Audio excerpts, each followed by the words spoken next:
Hello সবাইকে, আজকে গেছিলাম একটু কলেজে, কিন্তু কলেজে ক্লাস তো হলো না, তাই একটু ঘুরতে ঘুরতে চলে গেছিলাম রাজবাড়ির কাছে। রাজবাড়ি মানে মহিষাদলের রাজবাড়ি।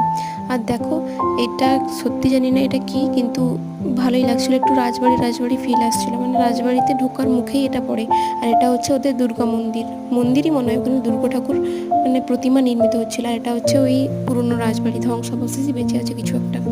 আর ওই সাইড দিয়ে আমরা চলে যাচ্ছিলাম, অনেকটা যাচ্ছিলাম, যেতে যেতে আমাদের আইসক্রিম চোখে পড়লো, তাই আমরা আইসক্রিম কিনে নিলাম এবং ওই রোদ্দুরের ভেতরে আমরা হেঁটে হেঁটে যাচ্ছিলাম। আর দেখো মন্দিরটা কত সুন্দর। মাকে যে আইসক্রিমটা দিয়েছিলাম, মায়ের ওটা ভালো লাগেনি, কিন্তু তাই আমি নিয়ে নিয়েছি আর আমার আইসক্রিমটা মাকে দিয়েছি।